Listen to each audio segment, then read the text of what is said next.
Miss হবে না আপনার পছন্দের টিভি শো। দেখুন জি5 অ্যাপে একদম ফ্রি।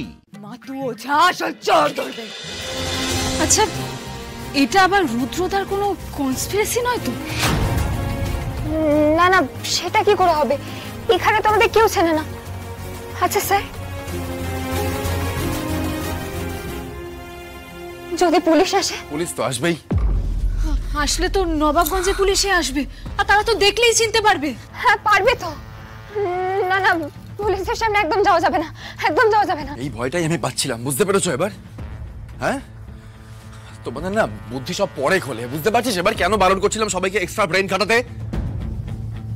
কি দরকার ছিল? কেন করতে গেল জেঠিমণি এটা? কি দরকার ছিল এই বাড়িতে কাজ করতে যাবার? এসব কাজকর্ম জেঠিমার দ্বারা হবে না, সেটা আমরা বুঝি। কোনো দরকার ছিল যে এই অপমানটা নেওয়ার? দরকার ছিল? স্যার আপনি শান্ত হন, শান্ত হন আপনি, শান্ত হন আপনি। ফুলকি দাস থাকতে জেঠিমার কোনো অপমান হতে দেবে না, কোনো অপমান হতে দেবে না।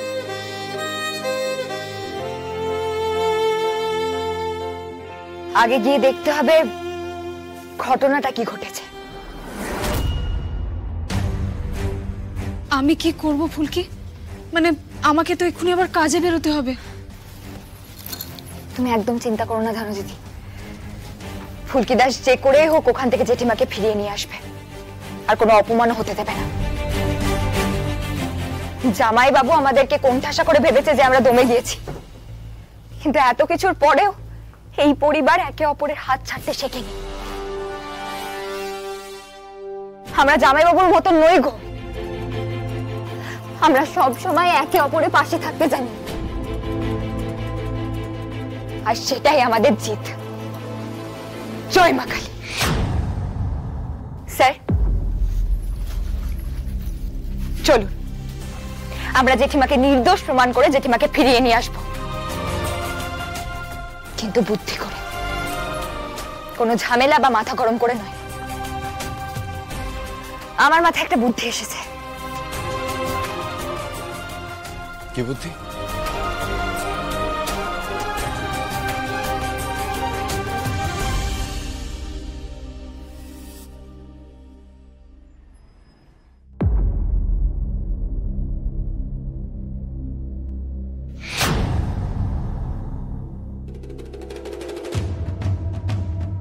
এই যে স্যার, এই হলো সরকার বাড়ি,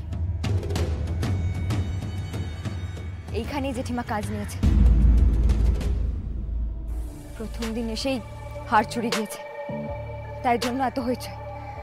কত লোক জড়ো হয়েছে একবার দেখুন। ফুলকি, আমি তোমার কাণ্ড কারখানা না বুঝতে পারি না সিরিয়াসলি। ওদিকে জেঠিমনির অপমান হচ্ছে আর আমরা একটার পর একটা সেজে চলেছি। আমার না সহ্য হচ্ছে না এসব, মন থেকে বলছি কথাটা। দা ভাই, আমরা তো নিজেদের মতো করে যেতে পারবো না এখানে, তাহলে তো আমাদের আসল পরিচয়টাই বেরিয়ে আসবে। এতদিন ধরে কুলি বস্তিতে, জেলে বস্তিতে আমরা সবাই যে ঘাপটি মেরে পড়ে আছি, সেই সবটাই তো জলে যাবে দা ভাই। আসল কাজটা মানে রুদ্রদার বিরুদ্ধে প্রমাণ জোগাড় করা, সেটাই তো হবে না।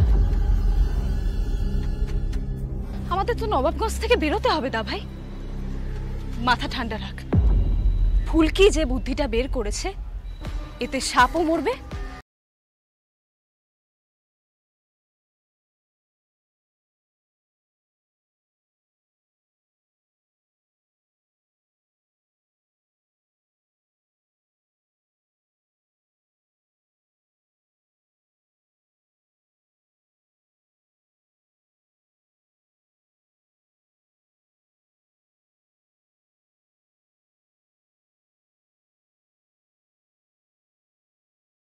আপনারা সেইভাবে ঢুকবেন।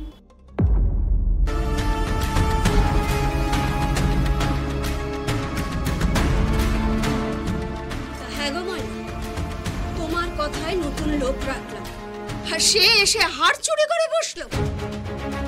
কি করে বুঝবো বলো দেখি গিন্নিমা? দেখে শুনে মনে হলো চোর ছাচর হবে না, তাই তো তোমার বাড়িতে নিয়ে এলাম। আর কি বলবো, ওনার বাড়িতে ছেলে বৌমা মেয়ে সবাই আছে, কি করে বুঝবো বলুন তো? আজকাল কি কাউকে ওভাবে বিশ্বাস করা যায় গো?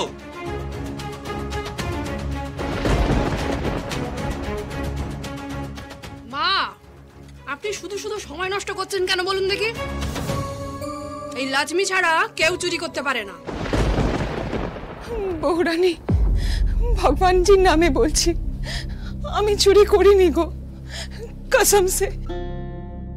মাথার উপর যদি ভগবান থাকেন তো তিনি প্রমাণ করে দেবেন যে আমার কোনো হাত নেই এই হার গুম হওয়ার পিছনে।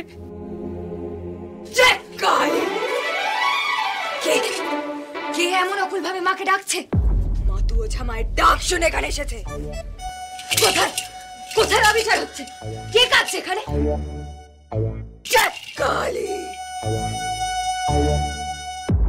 তুমি কে সেটা তো মালুম নেই, আমি ভগবানকে ডাকছিলাম। চুরির ইলজাম দিচ্ছে এরা আমার উপর। শুধু শুধু দোষ দিচ্ছি নাকি? তুমি নতুন কাজে এলে আর আমার হাতটাও চুরি গেল। তোমাকে সন্দেহ করবো না তো কাকে করবো বলতে পারো?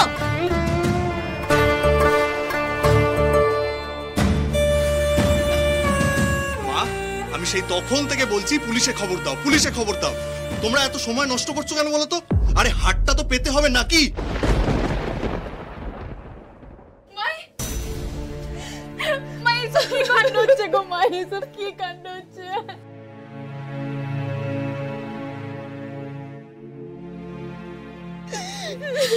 কেন ধরেছো গো তোমরা আমার মাইকে? কি সাবুত আছে যে আমার মাই চুরি করেছে? হ্যাঁ, শান্ত শান্ত।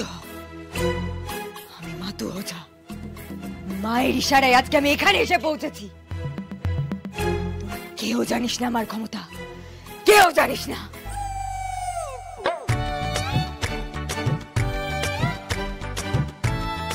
আমার এই বাটি মন্তর পড়া বাটি।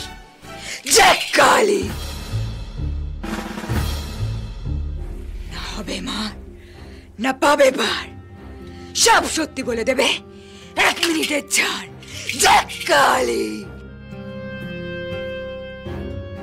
যত সব বুঝলু কি? কে কে বুঝলো কি বললি? তুই তুই বলে বুঝলো কি? তুই বলে বুঝলো কি? তুই? আরে মাতু ওঝা বলছে, যারা যারা তোরা মজা দেখতে এসেছিস, তোদের মধ্যেও কেউ একজন চোর লুকিয়ে আছে। আমি আমার বাটি চেলে দেখিয়ে দেব কে সেই চোর। আছে সাহস? এসব কি শুরু করলেন আপনারা? যান, বাড়ি থেকে বেরিয়ে যান, আমি এক্ষুনি পুলিশ ডাকবো। পুলিশ? তুই পুলিশ ডাকবি বললি? চোর, আসল চোর ধরতে হবে। মাতু ওঝা আসল চোর ধরবে। জি5 ডাউনলোড করুন আর সব এপিসোড দেখুন একদম ফ্রি।